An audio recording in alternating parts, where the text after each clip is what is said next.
अंबेडकर ने दूध पिया, शिक्षा ली, दहाड़ने लगे यहाँ पर, चिंता नहीं की। गांधी को बहुत मानते थे लोग, पर अंबेडकर बीच में बोल जाते थे, अपनी बात रखते थे। गोलमेज सम्मेलन हुए तो उन्होंने अपनी बात को बड़े ढंग से रखा सब जगह। तो उन्होंने कहा शिक्षा अगर किसी ने ले ली, शेरनी का दूध किसी ने पी लिया, जो पिएगा वो दहाड़ मारेगा। इसी प्रकार की शिक्षा ली। यहाँ हमारे मारवाड़ में देखा तो बलदेव राम मिर्जा ने, पंजाब जो लाहौर और उधर का था वहां सर छोटू राम ने, और भी ऐसे लोग, बहुत लोगों ने शिक्षा ली है, कुछ लोग नौकर बन गए, कुछ आईएएस बन गए, कुछ लोगों ने बिल्कुल फूंका लोगों में जागरूकता का। नौकरी बलदेव राम जी मिर्जा भी करते थे, परंतु उन्होंने जागरूकता, नौकरी के साथ साथ जागरूकता का बहुत बड़ा बीड़ा उठाया। शिक्षा के लिए बलदेव राम मिर्जा ने जितना यहाँ पर किया, मेघालय का जो ऋण बलदेव राम मिर्जा पर है कि क्यों मेघालय की वजह से मिर्जा पढ़ पाए, तो वो ऋण उन्होंने उतारा और हम लोगों के पढ़ने के प्रयास किए उन्होंने। रामदान जी दुखिया बाड़मेर से, गुल्लाराम जी रतकुड़िया, और ये सारे लोग जो थे, इन्होंने किसान छात्रावास बनाई। गांव के लोग शहरों में जाकर कैसे पढ़ेंगे, कहां पर रहेंगे, कौन रखेगा गांव के बच्चों को। गांव के बच्चों की बहुत छुआछूत थी। शहर का आदमी गांव के बच्चों को पास नहीं फटकने देता था। आज की तरह किराए के मकान कमरे ऐसी तो कोई संभावना नहीं थी। तो उन्होंने सबसे पहले तो जो गांवों से ऐसे लोग जो साधु थे, जो माला फेरते थे राम राम की, और ऐसा कुछ करते, उनके छोटी मोटी जगह थी उनके पास पानी का प्रबंध था, पीने का, कुछ खाने के लिए उनके पास आता था, कुछ काम करने के लिए उनको जरूरत थी। तो बच्चों को लाके छोड़ा कि आपके लकड़ी काट के लाएंगे, आपकी सेवा करेंगे, आपका आटा पीस देंगे चक्की का, आपके रोटी बना देंगे। तो बलदेव राम जी ने, इन लोगों ने, जैसे अपन देखते हैं बाड़मेर की रामगढ़ी छात्रावास है, राम सनइयों का एक साधुओं का स्थान था। पहाड़ी के पास जो छात्रावास है रामगढ़ी, जो कागा की तरफ जाते हैं तो वो एक राम सनई साधुओं की जगह थी। वहां पर इन्होंने बच्चों को ले जाके कहा, आप लोग इन बच्चों को यहाँ रखो, ये आपके दिन भर काम करेंगे और थोड़ा बहुत स्कूल में जाकर के पढ़ के आएंगे, तो इस समय पढ़ने के लिए इनको वहां भेज देना, बाकी आपके रोटी पानी का सारा काम ये मेहनत करेंगे, मजदूरी करेंगे। इस प्रकार उन बच्चों को छोड़ा, वो बच्चे पढ़े उस समय। ये काम बलदेव राम जी ने शुरू किया, क्योंकि मकान थे नहीं, कैसे पढ़ाया जाए। फिर धीरे धीरे किसान छात्रावासों की नींव रखी गई, वो भी पैसा लोगों से लाया गया, कैसे ही करके पढ़ाया गया। इस प्रकार जो मुहिम उन्होंने चलाई, ये हमारे यहाँ जो शिक्षा है मारवाड़ में अगर देखा जाए तो इन गिने चुने लोगों की वजह से शिक्षा हुई। तो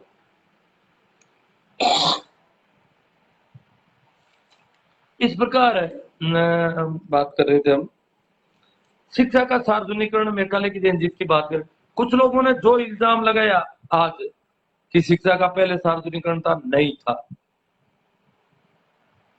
सार्वजनिकरण तो दूर है, राजे महाराजाओं को संस्कृत के मंत्र पढ़ने की छूट नहीं थी, राजा महाराजाओं को, क्योंकि देववाणी थी संस्कृत, और संस्कृत सिर्फ ब्राह्मण का बेटा ही पढ़ सकता था। देव ब्राह्मण देवता था, देवता ही देववाणी पढ़ सकता था। तो संस्कृत में सारे शास्त्र थे, सारा संहिताएं, सारे विधि विधान, सारा संस्कृत में आ रहा था। संस्कृत किसी को पढ़ने की छूट नहीं। राजा महाराजा राजकुमार है तो तीर कमान चलाने सीखो, तलवार चलाने सीखो। वैश्य है तो दुकान का हिसाब किताब माप तोल करना सीख जाओ। परंतु ब्राह्मण सभी तरह की शिक्षा ले सकता था, और शूद्र के लिए किसी प्रकार की शिक्षा जिसकी आबादी आदि से बहुत ज्यादा थी, सबसे ज्यादा आबादी, अगर अपन क्षत्रिय ब्राह्मण और वैश्यों को छोड़े तो बहुत बड़ी आबादी पीछे बचती है। उस सारी आबादी के लिए शिक्षा की कोई व्यवस्था नहीं थी। आप ताजुब करोगे कि ये जो जाति, जो लोग पढ़े हैं, बलदेव राम मिर्दा और कैसे स्कूलों में पहुंच गए, उनको भी बहुत दिक्कत आई। हालांकि बलदेव राम मिर्दा एक राजघराने के आदमी है, फिर भी उनको पढ़ने में कितनी दिक्कत आई उसका थोड़ी सी मैं पेश की आपको देता हूं, थोड़ा उसका उदाहरण पेश करता हूं। मेरे गांव के बद्री राम जी मिर्जा थे, कप्तान साहब। उनके और मेरे बीच में चर्चाएं लंबे वर्षों, कई वर्षों तक चली। जब मैं बचपन में था तब से ही उनसे मेरी बातचीत होती रहती थी। जब कभी भी वो हमारे गांव के बस स्टैंड के पास उनका रहना था, तो बस स्टैंड पर मिल जाते थे। तो जब भी कहीं से बाहर से आते जाते तो गाड़ी मिल जाती, वो छोड़ देते कि जाओ, वापस आते तो उनसे थोड़ी बहुत बातचीत जरूर हम लोग करते थे और मेरी उनसे काफी मुलाकातें होती थी। तो उन्होंने बताया कि जब वो पढ़ते थे, बलदेव राम जी मिर्जा बहुत पहले पढ़े थे, नहीं बद्री राम जी मिर्जा मैं बता रहा था। बद्री, अब मैं थोड़ा सा और परिचय दे दूं कि बद्री राम जी मिर्जा आम जाट नहीं थे। जैसे बलदेव राम मिर्जा ऐसे जाट नहीं थे जैसे दूसरे जाट है। दूसरे जाट तो वो है जो लोगों की जमीनों पर खेती करके मेहनत करके मुश्किल से पेट भर पाते थे, वो है। पर बलदेव राम मिर्जा एक जागीरदार थे, उनके पास एक गांव था। ये लोग मिर्जास के जागीरदार थे, मिर्जास गांव के। तो ये गांव के जागीरदार थे, जागीरदार के बेटे थे। तो उनका स्कूल में एंटर होना एक सामान्य जाट या बिश्नोई या किसी यादव अहीर इनका गुर्जर इनका एंटर होना कितना मुश्किल होता था। तो उसी में से हमारे गांव के जो मिर्जा थे, उनके पास भी एक गांव था, वो भी जागीरदार थे। जैसे राजपूत राजा महाराजा थे, वैसे ही वो भी एक ठाकुर थे, गांव के जागीरदार थे, गांव का पट्टा था उनके पास। और दूसरे किसानों से वो वसूली करते थे रेवेन्यू की, और उनका आधा अनाज लेते थे। तो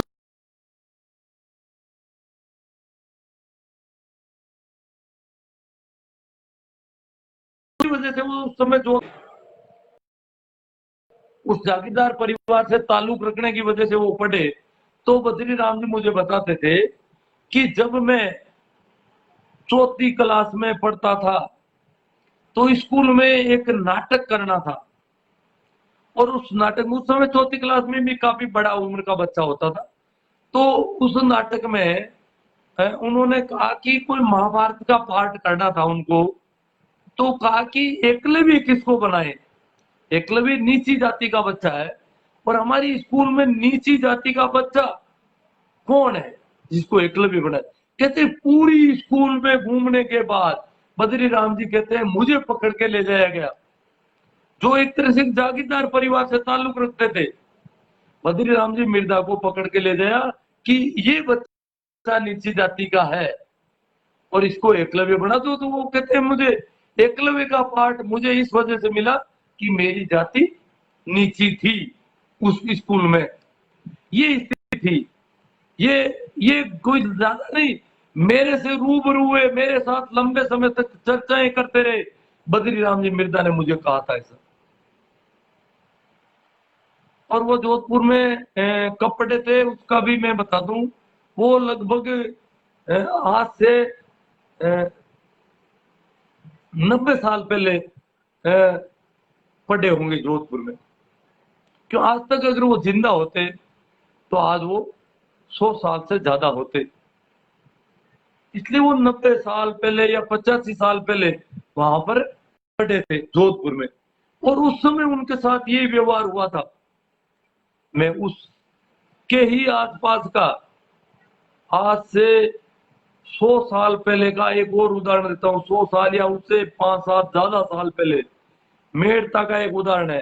कहते हैं कि मेड़ता के पास डांगावास के झाड़ थे, और हमारे राम रघुनाथ जी के ससुर बताए जाते हैं, और उनके सियार साहब के भी शायद ससुर थे। तो उस जमाने में उनके पिता उनको, जो राम रघुनाथ जी के ससुर थे, उनको पढ़ाना चाहते थे। तो वो मेड़ता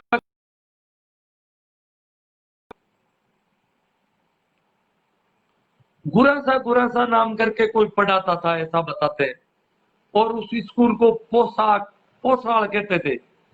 अंग्रेजों की स्कूलें, जो मैं मेघालय की स्कूलों की बात, यहाँ नहीं थी। मेड़ता, नागौर यहाँ नहीं थी। वो स्कूलें थी बॉम्बे, कलकत्ता, दिल्ली या जयपुर या जोधपुर थी। इससे नीचे की जगह, छोटी जगहों पर ऐसी स्कूलें नहीं थी। तो वो उस स्कूल में गए, तो कहते हैं कि वो बच्चे को लेके गए, मारवाड़ी में कह देता हूँ, बाबू बिटावरिया ने लेन गया। आज 100 साल पहले, 105 साल पहले, अरे जाए क्यों क्यों मारो टाबर पढ़ाओ, जरा क्यों बाबा इन टाबर ने टकन लाया, क्यों पढ़ाओ, क्या था हुई है इन्हें तो हल पकड़ाओ, तो था धान गणु हुई।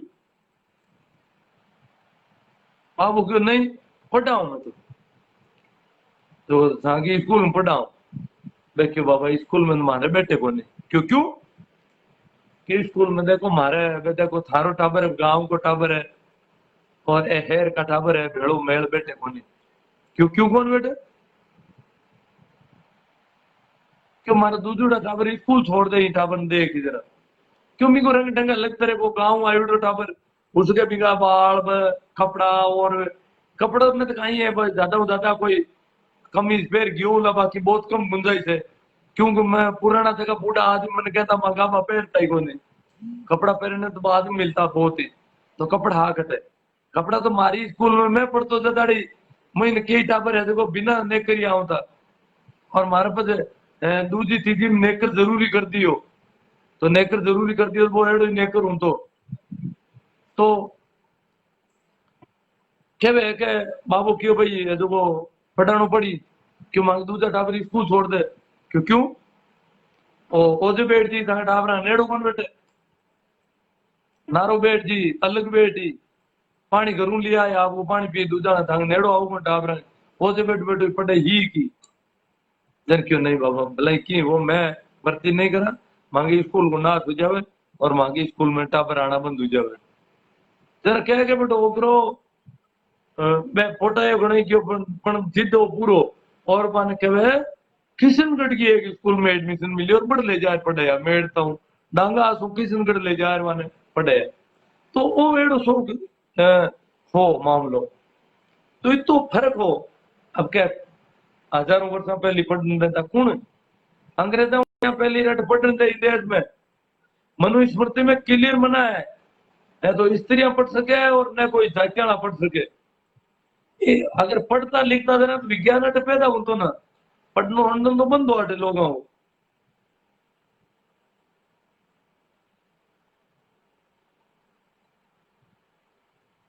अब थोड़ी सी की एक बात और, अब कहीं है थोड़ी चलन ना, क्यों पहले वाला वीडियो तो गड़बड़ हुई को। हाँ ये जगह बतावे ना कि पहले भी पढ़ाई ही गुरुकुल हा, पहले भी सभी को पढ़ने दिया जाता था, ये सब बहानेबाजी है, बेवकूफ बनाने की साजिश है, कोशिश है। अरे हालांकि नहीं था तो नहीं था तो था, हालांकि नहीं था ये तो तय। हमें इस बात का हम कोई शिकायत नहीं करते कि हमारे पूर्वजों को नहीं पढ़ने दिया, जो भी स्थितियां रही, जो भी दबाव रहा, जो भी शोषण रहा, जो भी उनके साथ गुलामी थोपी गई उनके ऊपर, अत्याचार हुए, जुल्म हुए, हो गए, उनके लिए किसी को दंडित नहीं करना है हमें। परंतु ये मत कहोगे ऐसा नहीं होता था, होता था। हमें इसमें से उबारा है अंग्रेजों ने, यहाँ किसी ने नहीं उबारा। आज मैं सुन रहा था, कल 2-3 दिन पहले अखबार में आया कि हमारे पड़ोस के गांव में, वहां के स्कूल में जाट जाति के कोई लोग गए, और उन्होंने कहा मार साहब जी, अब आ सकता है अध्यापक जी ने उनको मोटिवेट किया होगा कि हम स्कूल में माँ सरस्वती का मंदिर बनाएंगे 2.5 लाख रुपए लगा करके। अब देखो इनको शर्म नहीं आती, जो सरस्वती का मंदिर स्कूल में बनाने जाते हैं उनको 2.5 लाख रुपए में ये मंदिर बनाएंगे। अरे तुम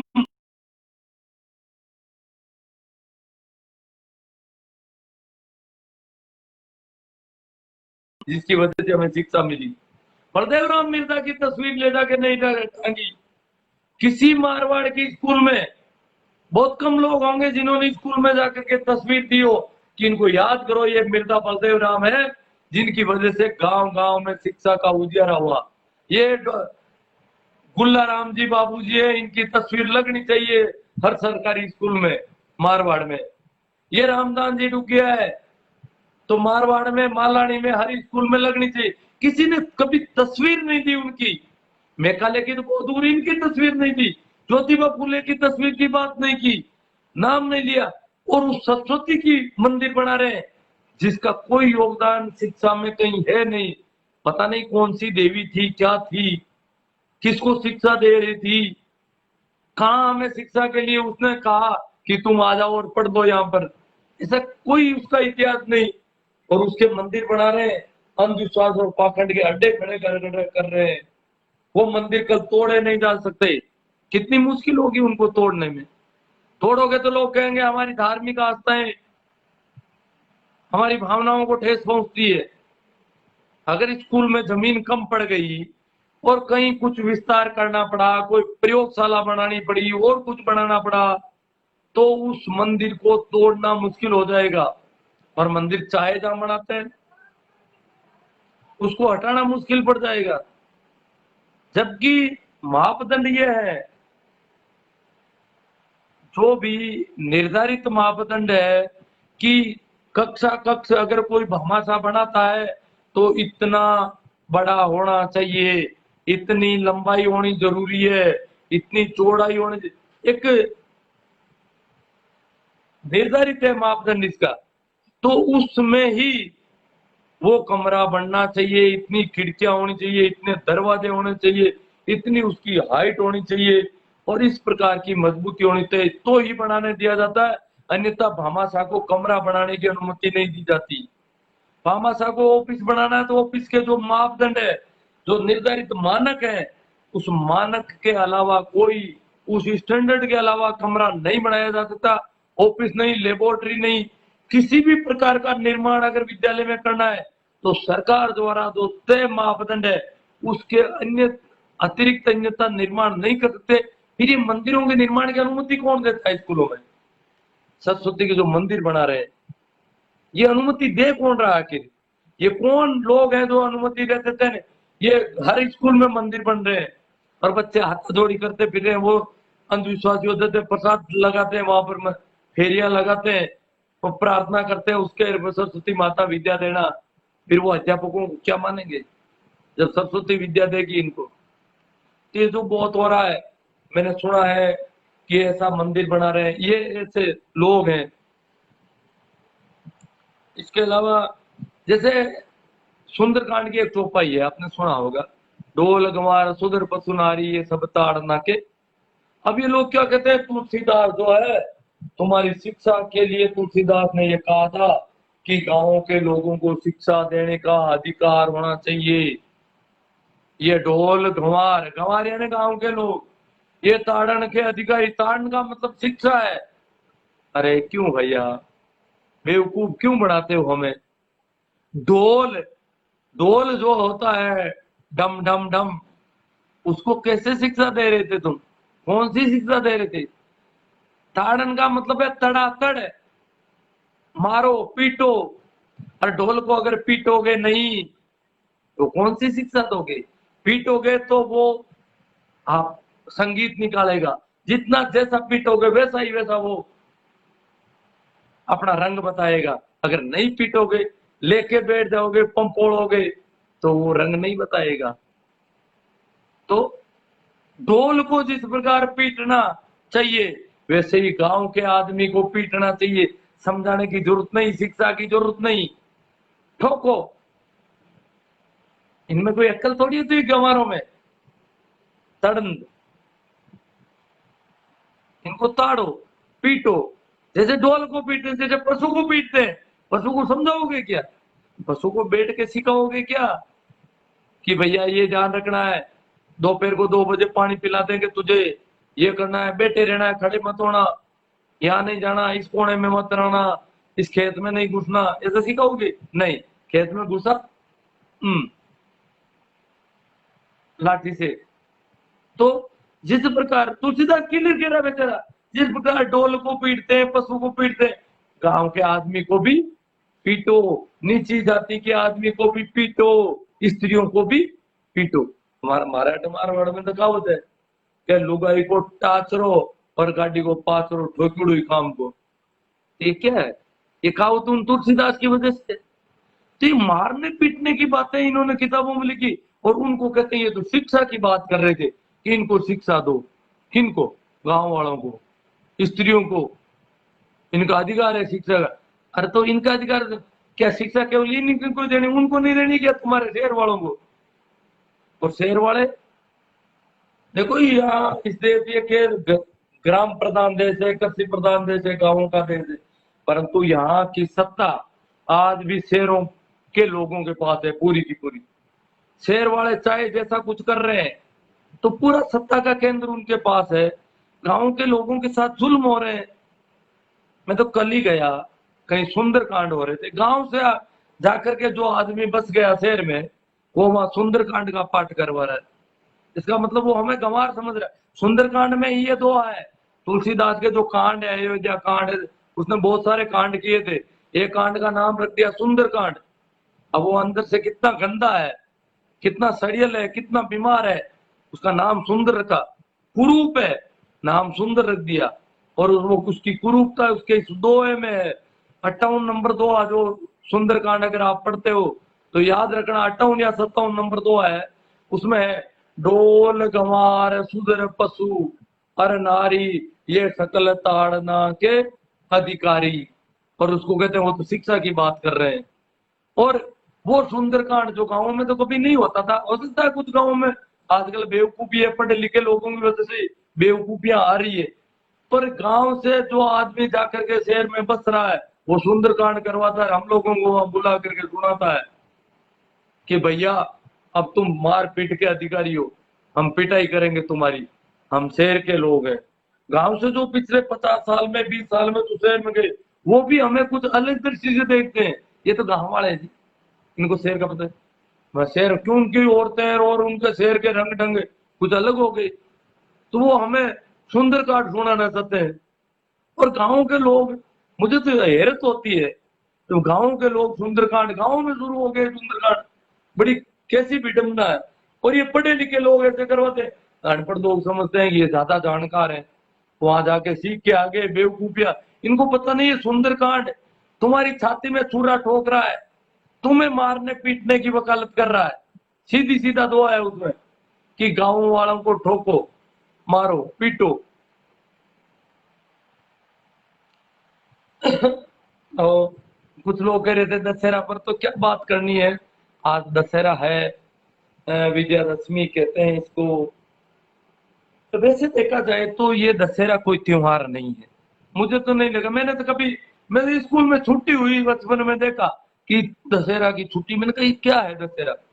वही नवरात्रा को भी हमारे यहाँ कोई व्रत करते थे एक आध आदमी, रक्षाबंधन में कोई शेर से लोग आते थे, रक्षा राखी रक्षा सूत्र बांधते थे गांव के लोग, ब्राह्मण ब्राह्मणी ऐसी स्त्रियां आती थी। मैंने तो उस समय नहीं बांधती थी, कि वो लोग आकर के घर पे रक्षा बांधते थे। गोगा में भी कुछ खीर वगैरह बनती थी, होली दिवाली को लापसी बन जाती। पर इस दशहरे को मैंने तो नहीं देखा कि कहीं पर लापसी बनती हो, कहीं पर ऐसा कुछ होता हो। गांव के सामान्य आदमी को पता ही नहीं है दशहरा होता कब है, कभी इसको कभी मनाया नहीं हम लोगों ने। कारण कारण था कि हम शायद ये रावण के नाम से दशहरा मनाते थे, इसलिए गांव के लोगों को ये पसंद नहीं था, क्योंकि रावण प्रतीक है हमारा।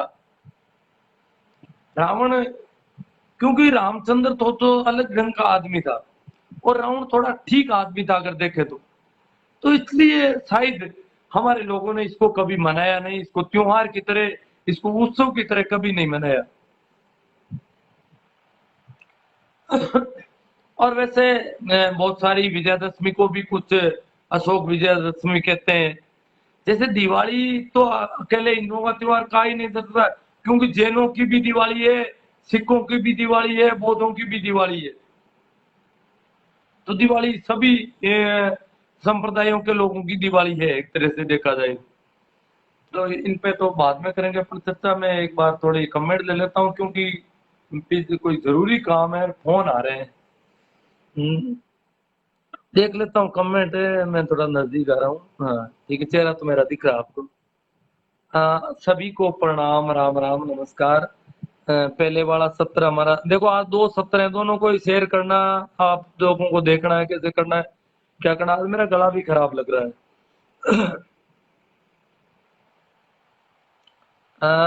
भाई अशोक कुमार जी कह रहे हैं कि सही बात है जी। इनको मतलब पूरी बात सही लगी है, कोई बात नहीं। भाई महेंद्र जी मेघवाल कह रहे हैं ओके, ठीक है।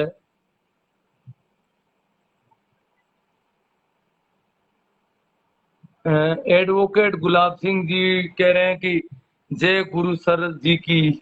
ठीक है। हाँ भाई नेमी जी सोमरवाल कह रहे हैं कि आपकी बात एकदम सत्य है। लो पूरी पूरी सत्य लग रही है इनको बात। बहुत अच्छी बात है, आपको लग रही है तो। भाई भागरे जी हालू कह रहे हैं गुड लक। राजू राम जी खदा, मारवाड़ में शिक्षा की जागृति में बलदेव राम जी मिर्जा का अहम रोल रहा है। शिक्षा और जन जागृति और जागीरदारों के जुल्मों से बाहर निकलना, बहुत सारे काम किए थे। भाई घनश्याम जी सोलंकी कह रहे हैं you are absolutely right sir. Nemi ji Somarwal, Bharat में आज भी अंधभक्तों की कमी नहीं है, सच्चाई से कोसों दूर है, समझने के लिए भी तैयार नहीं है। तो इतने लोग देखो जुड़ गए, बहुत सारे लोग शेयर करेंगे। आज मेघालय को मैं पिछले कुछ सालों से मेघालय की बात तो उठा रहा हूँ, और आज कई लोगों ने उसकी पोस्ट शेयर की मेघालय की बात। और भी कई लोगों की तरफ से सोशल मीडिया में तो आ रही है, टीवी में तो अभी टाइम लगेगा, पर ये बात तो उठ रही है। मेघालय का नाम तो याद हो रहा है, लोगों को पता तो चल रहा है कि मेघालय ने कुछ जरूर किया हमारे लिए। क्योंकि बिना जाति के दंड व्यवस्था कर दी, ब्राह्मण के लिए भी अगर दंड करता है तो दंड की व्यवस्था कर दी। पहली बार हुआ इस देश में, मेघालय ने किया, बिना जाति पाति के भेद के भारतीय दंड व्यवस्था सभी पर लागू, दंड संहिता। और इसी प्रकार सभी के लिए स्कूलों के दरवाजे खोलना, बहुत बड़ी बातें की है उन्होंने। तो मेघालय के तो हम बहुत ज्यादा ऋणी है जी। भाई राजू राम जी कदाव कहते हैं रतकुड़िया में गुल्ला राम जी का नाम आज भी बड़े आदर के साथ लिया जाता है। उन्होंने उस क्षेत्र में शिक्षा की अलग जगह थी, जिसके कारण ये क्षेत्र आगे बढ़ा। देखो रतकुड़िया में उन्होंने उस समय हाई सेकेंडरी स्कूल कर दी।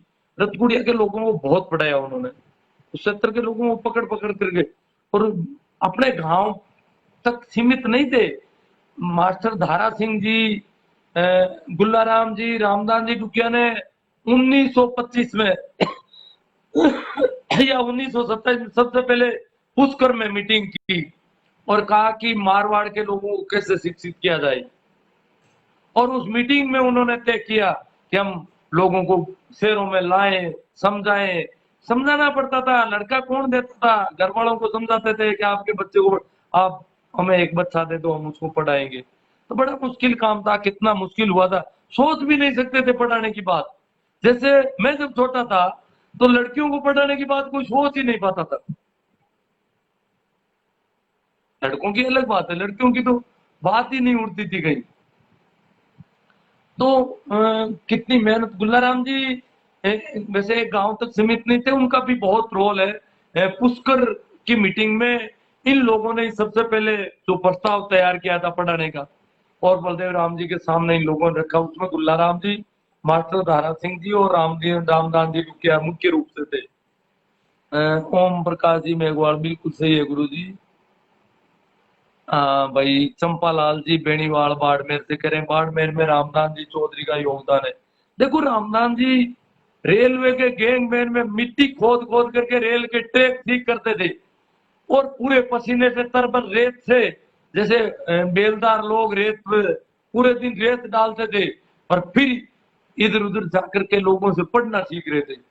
बिल्कुल अनपढ़ थे, पढ़ गए, पढ़ करके प्रमोशन लिया, अच्छी नौकरी ली रेलवे में, और शिक्षा के लिए सतत लग गए, बलदेव राम जी से जुड़ गए।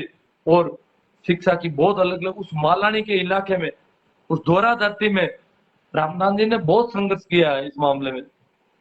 अगर देखा जाए तो गुल्लाराम जी से उनको ज्यादा संघर्ष करना पड़ा है। Om Prakash ji Meghwal, great thought sir. बताओ जी, चलो।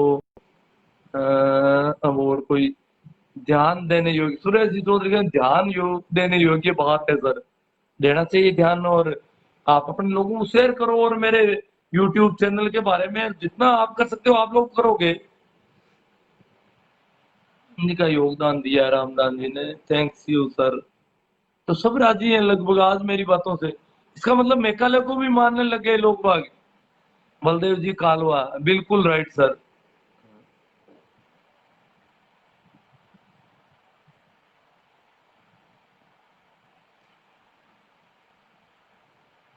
आज भी किताब, किरडोलिया जी कह रहे हैं, चौधरी परमाराम जी किरडोलिया, कि आज भी किताबों से ज्यादा नारियल प्रसाद अगरबत्तियां बिक रही है। हाँ जी, बहुत मामले हैं। आज भी कुछ लोगों ने कहा उस पे लाइव करो, कोई कहते हैं उस पे करो। पूछो मत, मुझे बहुत याद आ रही है ऐसी चीजें। मैं तो कई दिनों से आज लाइव कर पाया हूँ। हम्म। ओ, ये आगे राजू राम जी का था।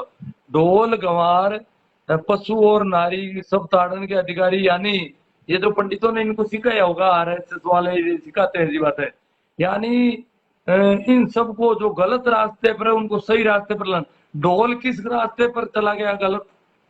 ढोल राजू राम जी खदाव कुछ या बुद्धि भी है, या गोबर गोमूत्र का ज्यादा कोई असर आ गया कहीं? समझो थोड़ा, कोशिश करो कि भाई ढोल किस रास्ते पर चला गया था गलत, कहाँ लुट गया जो उसको सही ला ठोक पींद करके सही रास्ते पर लाया जा रहा है। थोड़ा समझो यार राजू राम जी, कुछ तो बात इसमें। 5 चीजों में एक ढोल है, ढोल। हाँ, गंवार को कोई बात नहीं, आप रास्ते भटके हुए लोग हैं, गांव के लोग रास्ते जानते नहीं है तो उनको रास्ते पर ला रहे थे, पशुओं को ला रहे थे लोग, औरतों को ला रहे थे, दलितों को ला रहे थे। पर इस ढोल को कैसे ला रहे थे? कुछ तो यार, कुछ तो बुद्धि का काम लो। क्यों हमें बेवकूफ बना? लोगों ने आपके अंदर कुछ कचरा भर दिया, आप मेरे यहाँ परोसने आ गए। थोड़ी शर्म करो कि कहा हमने किन के बेखावे में आ गए हम लोग। रामस्वरूप जी चौधरी, किसान व कमेरे कौम का नाश हो गया, पाखंड से ज्यादा विश्वास हो गया, जागो जागो। देखो बहुत जोर से कह रहे हैं जागो भाई। राइट सर, सियाग साहब कह रहे हैं राइट। मेरा जी कह रहे हैं करेक्ट। इसका मतलब सभी को ठीक लगा है कि ये पता नहीं खदाव साहब कहाँ से आ रहे हैं, ये वही बातें कह रहे हैं जो उनको सिखाई जाती है सिर्फ। ये नहीं समझ पा रहे हैं कि भैया हमको लोग बेवकूफ भी बना सकते हैं, ढोल को कहाँ रास्ते पर ला रहे हैं, कुछ समझा तो करें। केएल सारन साहब, किसी को सत्य लगे तो लगे, मेरे को तो आपके हर विचार सही लग रहे हैं। भाई केएल सारन कह रहे हैं किसी को लगे नहीं लगे, इनको तो मेरे आज मुझे कई एक आदमी ने कहा कि वो कह रहे हैं हमें उनके 50% विचार हमें उनको बहुत अच्छे लगते हैं, परंतु 50% विचार बहुत गलत है। परंतु ये केएल सारन पहले व्यक्ति हैं जो मेरे सारे विचार अच्छे लग रहे हैं इनको। देखो कितनी इनकी मतलब एकदम से बहुत ज्यादा है कि मेरी सारी बातें इन्होंने, हालांकि मैं नहीं चाहता कि किसी को सारी बातें चले, पर लगती है तो लगती है, इनकी बातें हैं ये जाने। कुछ नहीं लग भी लगेगी तो अलग बात है। और आज ये कह रहे हैं कि किसी को सत्य लगे ना लगे, मेरे को तो आपकी हर विचार सही लग रहे हैं, मैं तो आपको मार्गदर्शक जी मानने लग गया हूँ। तो ठीक है। आज भी मैं सुबह कहीं था, एक युवा आए, मैं नागौर में था, रात में बाहर आ गया था सुंदरकांड में। तो आए तो एकदम से मैं तो स्कूलों में कभी पैर छूने का कुछ रखता नहीं। मैंने कहा बोलो सर कि मैं तो फेसबुक से हूँ, आपसे जुड़ा हुआ हूँ, बस मार्गदर्शन आपसे बहुत अच्छा मिलता। अब तो है इसी प्रकार के सारन साहब है, इनको लगता है, कोई बात नहीं, लगता है तो आपकी बात है सारन साहब। जो आपको अच्छी लगती है वो आपकी बात है, मेरी नहीं है। मार्ग जब तक मेरा दिखाया हुआ मार्ग ठीक लगे उस पर चलना, जब ठीक नहीं लगे तो अपनी आंखों से देखना। मैं तो कहता हूँ अपनी आंखों से देखो, मेरी आंखों से मैं जो कह रहा हूँ उनकी वजह से अपनी आंखों को मांडो और साफ करो, ज्यादा साफ करो, ताकि आप खुद देखो, अपने दिए खुद बनो। जोगिंदर जी सब्बरवाल, सम्मानित नानिया साहब जी, आपकी अलमारी में भी मनुवाद है। मेरी अलमारी में कौन सा मनुवाद है, मुझे तो पता नहीं। सर आप द्वारा सुंदरकांड की आलोचना करना उचित नहीं लगा। राजू राम जी खड़ा हो रहा है यार, मैंने तो आपकी कर दी खुद की। सुंदरकांड में जो आप रास्ते पर ढोल को ला रहे हो वो आपको उचित लगा? ढोल को रास्ते पर लाना उचित लग रहा है आपको? थोड़ा समझो, मेहनत करो, कोशिश करो, फिर मेरे से चर्चा करना। और इतने सारे लोग हैं उनको उचित लग रहा है, ये सुंदरकांड ही गंदा कांड है सबसे। भाई बीरम जी कह रहे हैं कि आप दीपावली मनाते हैं क्या गुरुजी? नहीं, मैं तो, मेरे तो कुछ होता ही नहीं होली दिवाली, काफी लंबे समय से घर में करते हैं, लापसी वगैरह कर देते हैं।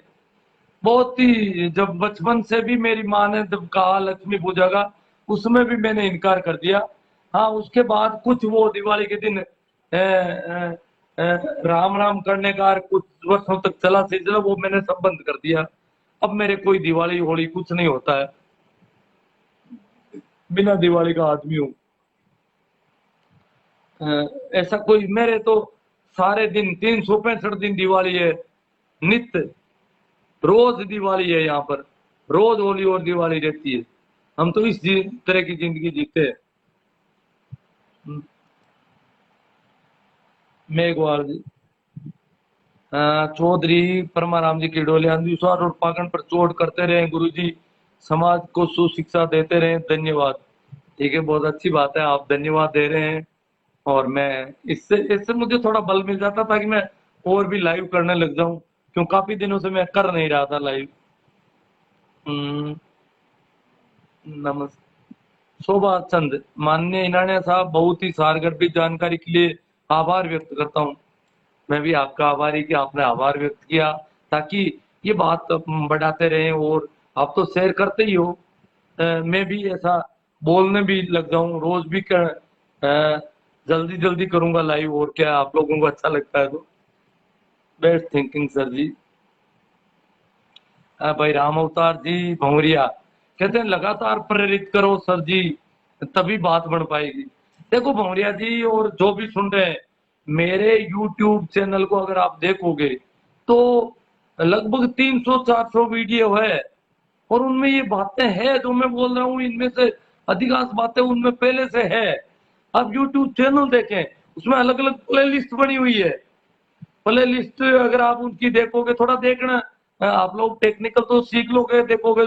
मेरा इसी नाम से यूट्यूब चैनल है, उसको देखो, उसमें बहुत ज्यादा ऐसी जानकारियां हैं। लोगों को शेयर करो उसके लिंक, लोगों को, और लोगों को सुनाओ, अपने मित्रों को, अपने घर वालों को, जो भी जिनको आप अपना समझते हो उनको तो कम से कम सुनाओ, ताकि उनके दिमाग में जो मैं जो बातें कर रहा हूँ, उससे कई लोग कहते हैं कि हमारे दिमाग कि कुछ रास्ते खुलते हैं, कुछ खिड़कियां खुलती है, कुछ नई हवा प्रवेश करती है हमारे दिमाग में।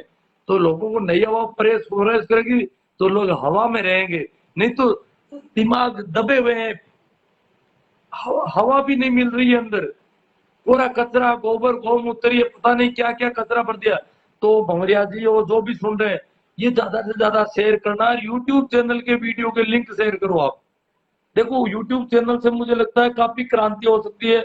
अब तो मुझे, मैं जहां भी जाता हूँ, बस मैं और कई जगह लोग मिल जाते हैं, बोले हम तो आपको सुनते हैं साहब। अचानक कहते हैं अरे आप हो गया शिवनारायण जी, तो मतलब इसका मतलब काफी लोग सुन रहे हैं, और ये आपकी वजह से सुन रहे हैं, क्योंकि आप लोगों ने शेयर किया है, आप लोगों की मेहनत है।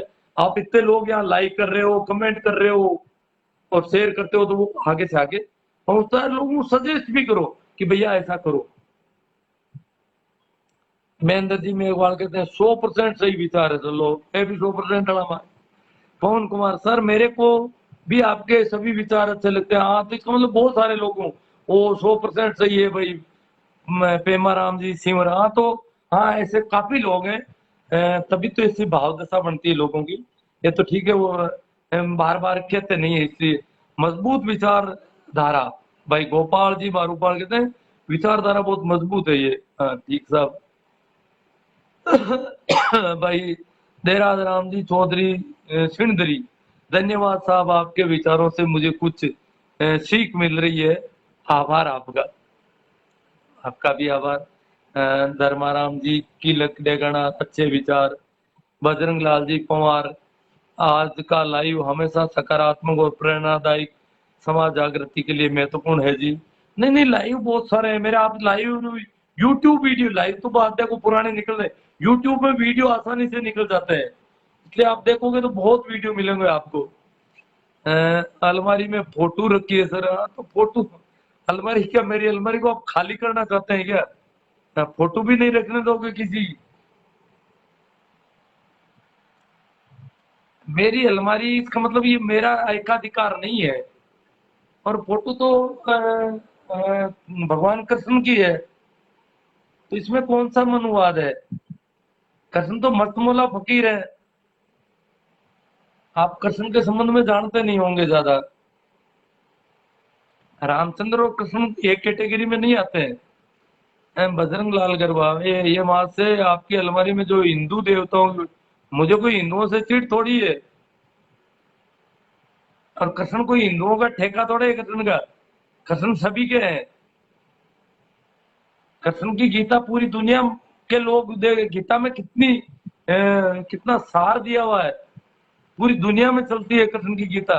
कृष्ण को आप ऐसे ये कोरा हिंदू या ब्राह्मण से जुड़े होने की वजह से ऐसा नहीं कह सकते अपन। ओम प्रकाश जी जो है, आप बहुत ही काबिल तारीफ बात करते हो सर जी। सैल्यूट सर जी। पवार साहब हो सर जी, आपसे अच्छी प्रेरणा। जयचंद लाल जी टेत्रवाल, आपसे अच्छी प्रेरणा मिल रही है। पवार कोलिया 100% सहमत, आपके विचारों से जन जागरूकता से संबंधित है। बजरंग लाल जी गरबा, और काफी अच्छा लगा। आप इस निरंतरता को बनाए रखें, और हम आपके सुखद स्वास्थ्य की कामना करते हैं। बहुत अच्छी आपकी कामना के हिसाब से मैं लगभग ठीक हूँ कानों के अलावा, और थोड़ी बहुत खांसी जुकाम है, सब सर्दी आजकल पड़ने लग गई तो हो जाती है। तो ठीक है, धन्यवाद। आप लोगों ने सुना, मैं थोड़ा बिजी हूँ, जाना पड़ेगा। तो आप तो ये याद रखना कि मेरा जो यूट्यूब चैनल है वहाँ ऐसे बहुत सारे वीडियो मिलेंगे, और आप अपने अपने कम से कम अपने बच्चों को और ऐसे लोगों को प्रेरित करो और उनको दो। धन्यवाद, आभार, प्रणाम, राम राम, नमस्कार।